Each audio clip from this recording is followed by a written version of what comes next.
Welcome to Exhuming the Truth, the podcast where we delve into mysterious worlds of cold cases, missing persons, true crime, and the fascinating science that is forensics.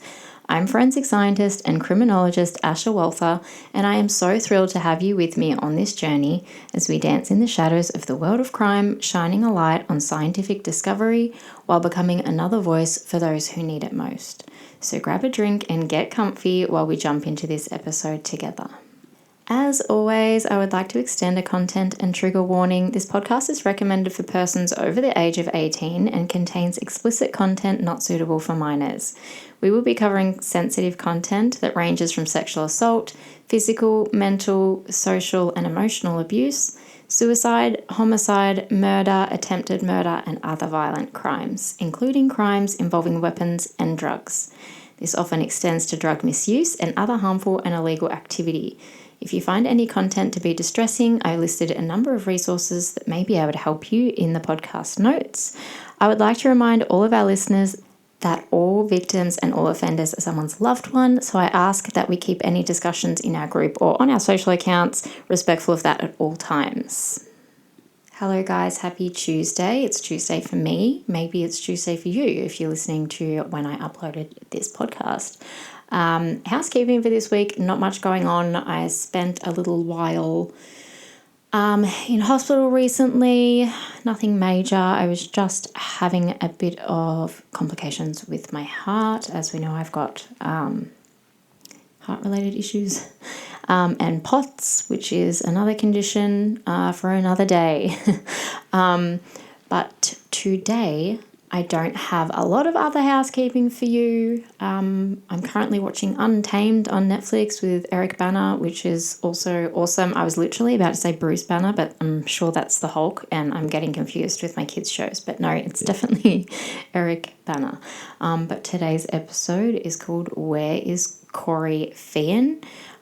This is a case I have been trying to tweak and get right for a couple of weeks. Unfortunately, it took me a little bit longer than usual because I was hoping that a bit more information would come out. So I want to first acknowledge the lack of information that we have here, but the information that we are giving is all of the information available, if that makes sense. So I hope that you can listen to this entire episode. I hope that you are able to share his name and his story far and wide so we can keep the pressure on for the family. This is a really lovely family that I have been chatting to in order to get this together. And, you know, like all of the families that I work with, they're very, very deserving of answers here, and they deserve all the help that they can get. So please get around this family and this story. Good morning or afternoon or possibly even evening, depending where and when or even how you have decided to tune in. Thank you for being here. Today we have an urgent and active missing persons case that I'm going to walk you through as best as I can for the family who had approached me and asked how I can help. I'm going to do an initial episode here, being this one. And any subsequent episodes for updates as they are required. And I hope that after listening today, you're able to spread the word, spread the episode, and keep talking about the case and keep it hot for the family. So today we have a gentleman in my home state of Western Australia. This man's name is Corrie Feehan. Corrie, as of this Friday, will have been missing for a number of weeks. We're looking well over 12 weeks now. So this is family members and friends waking up with no answers for quite some time. If you are not familiar with the area, we're talking about LEEMAN in WA. That's Leeman. LEEMAN is a small coastal fishing town located within the Shire of Coorow. I hope that's how you say it. Coorow in the mid-west coast of WA. I am personally familiar with LEEMAN, but just not that Shire name. But this seaside community with only a few hundred residents, I believe, is known for all of the beautiful things that WA offers, like the natural beauty, relaxed atmosphere, and of course its close connection to the ocean. it's a coastal town. So LEEMAN has a rich fishing heritage. It's got beautiful beaches, unique nature, beautiful wildlife, and just offers a popular holiday stopover destination. So Corrie Feehan, Corrie has lived in LEEMAN for the best part of 20 years. He has been living and working there, and he's been working on boats and frequently fishing for sharks, crawfish, and octopus. So in 2016, Corrie started to build his shack on family land just 20 minutes past LEEMAN in a really beautiful spot by the ocean, which he loved, and he took great pride in his home there, I'm told, and had planned to live out the rest of his days there. So that's where he had set himself up, and he was really happy about that and happy about his shack and took great pride in that. A physical description of Corrie while I'm at it. He's described as 175 centimetres tall. He has tan skin, green eyes, shoulder-length brown hair, a beard, and a moustache. And he looks like a really cool guy. From all the descriptions I'm getting from the family, this is a really approachable, friendly, nice man, and you can tell in his photos that he just looks like an absolute legend. Again, I just want to acknowledge the limited details that we have in this case, but at the same time, I want to emphasise the importance of keeping his name alive and encouraging community support. A lot of the times when we go past, say, the 14-day mark of a missing persons, it's really the community needs to rally behind these families and continue to help them push. So he went missing on the 26th of April this year, you guys, and I want to note I had a little look, and the weather on this day in LEEMAN was 22 degrees with a low of 7 overnight. So reports about Corrie going missing say a couple of things. I'm going to go over everything. First of all, Corrie was 47 years old, so when he went missing in April, he was 47. He's currently still 47. So April the 26th, 2025 was when he was last seen. Now, it's stated that he was last seen around 9 a.m. paddling a blue and white kayak north along the coast near Freshwater Point in Arrowsmith. That is about 260 kilometres north of Perth. So initially there was a land and sea search conducted which covered coastline from Carson's Beach to Freshwater Bay, utilising drones and marine rescue WA vessels. This search was actually deemed suspended pending any new information. So basically that just means what it states. They stopped searching because they couldn't find anything and then said that they would continue a search should they get new information. Come the 30th of April, there was an upturned kayak found near a couple of islands nearby, which were about 200 kilometres north of where he was last seen, so quite a distance away. But the family actually believe that this kayak is not connected with Corrie's disappearance, and that's really important to note. His mother is pleading for information and is concerned that he's been met with foul play. Now, this is super interesting because I always like to take any information or extra information that the family want to say, because at the end of the day, these are people who know this person that's missing. They know their routine activity, they know their personality, and they know their livelihood dynamics, or so to speak. So his family, obviously I can't speak for all of them, but the ones I've spoken to are suspecting he has met with foul play. This is interesting because, as we spoke about earlier, he had built this shack, and this was like his pride and joy, like bloody loved it. Corrie's got this shack, and you won't find this information in the reports, interestingly, but his shack had actually been ransacked. So when they have gone to look for Corrie, and it's been some days, they've gone, obviously his primary residence is the shack. The shack has been ransacked. And the area surrounding, like immediately surrounding his shack, had been unusually raked, which the family finds suspicious because, again, this is obviously not something, and he's not routinely raking the area around his shack. This is something that they're finding out of the ordinary, and again, they're the ones that know him, they're their family members. So that's something to keep in mind, and I think that's also very, very important. And that can give us a good idea of the nature of this missing persons case.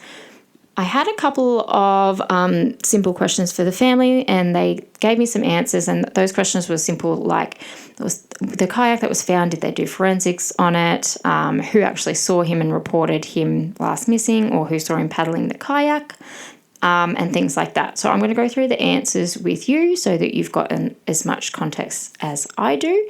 They did do forensics on the kayak that they found, and this returned no DNA results. However, the police say that they believe that it is Corrie's kayak, whether they have reason to believe or whether it's just because it's of a similar description. Who knows? One of the men present said that Corrie paddled off at 9 a.m. Saturday morning, the 26th of April. Another person reported seeing a person that could have been Corrie at around 11 a.m. on a kayak further out at sea, and both of those people have given the police their statements. It was Corrie's boss who reported Corrie missing on the afternoon of Monday, the 28th of April, as he went back to Corrie's shack looking for him, and Corrie wasn't there. This is obviously out of the ordinary for Corrie, and his boss is aware of that, and that's why he's made the report. The man who reportedly saw Corrie on a kayak was at Corrie's shack. He stated that he saw Corrie paddle off, but did not make any report. So I find that a bit weird, but anyway, there was no known conflict. However, the family have the strong opinion, as I said, that there is foul play involved. That's for a number of reasons, and that's obviously because the shack was like trashed and turned upside down, and there's absolutely no reason why the shack should appear that way. If Corrie had intended on coming back, he's not going to just trash his own shack. That's very unusual circumstances, and I think that's very important to note. Again, I know there's a lack of information here, and we've only got a couple of dates and a couple of sightings. There was a reported sighting of Corrie at a LEEMAN store on the 25th of April. That is obviously the day before he was reported missing, or last seen, I suppose. And this case is currently with the Dongarra Police Station. Corrie seems to be much loved. He has a lot of concerns for his welfare and his safety. Everyone that has met with him and I've spoken to has spoken really, really highly of him, and they've just given me a really positive vibe, and they've all said, the positive impact that Corrie has had on them and their lives. And that's not super common. I mean, if we think about ourselves, no one's perfect. So for somebody to, speak of you in your absence and speak highly of you, I think that is, very telling of a person's nature. Everyone I've spoken to is entirely heartbroken and frustrated that nothing is happening and no questions are being answered. What can we do to help? That is the biggest question I'm always asking myself. In terms of local search parties, even though the official land and sea search has been paused, residents familiar with the coastal terrain, I'm happy to chat with them and help coordinate voluntary beach patrols, particularly from Freshwater Point up toward those islands. I'll have to get the name of those. For some reason, I didn't note them down. Or along walking tracks and shacks in the bush areas. We can certainly do that. We can also, I'm going to create some flyers and we can distribute those. I encourage any locals in the area to revisit any CCTV. That also includes your dash cam and any doorbell footage and phone footage from around April the 26th, especially between LEEMAN and Freshwater Point. Obviously, we can continue to share on social media. That's really important. LEEMAN locals and visitors may have noticed something unusual or disturbances or footprints or vehicle activity. Always keep in mind that if you are concerned for your safety and you do have information, you can always report anonymously. You can do that via Crime Stoppers. What else? If you own a boat or a drone, you can consider assisting in collaborating with Marine Rescue WA, or you can get in contact with me and we can organise something. Coordination is something I'm always happy to do. If we have people out there willing to chip in and lend a hand. Obviously, the weather's not fantastic right now, so we can focus on land for the moment, but we can certainly plan for a couple of days or weeks ahead. And I just hope that everybody in that area are checking any remote spots. If you're familiar with the area, even better. If you're familiar with the area and you want to send in any information about the area, that would be fantastic. The family would appreciate that. But sometimes the most meaningful support is emotional. If we can support the family and stand with the family by sharing this story, that is the biggest thing. And I want them to feel like they stand united at this time in their life, and we're here for them, and you guys are here for them, and you guys are really good at doing this, and I thank you so much for tuning in and listening and supporting these families so much. But there's a number of things we can do, and the more people willing to help, the better. You don't necessarily have to be there in person. You can help online, reach out to me.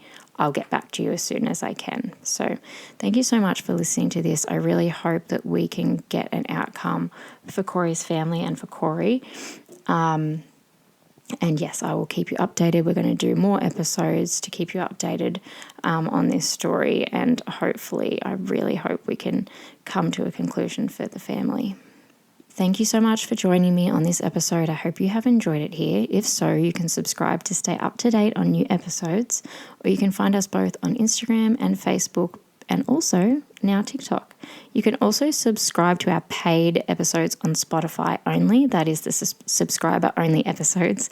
You can join our Facebook group to join in on the case discussions and make case requests. You can find the link to our group in our podcast notes and also our website. As always, stay curious, stay informed, and until next time, trust your instincts and keep seeking the truth.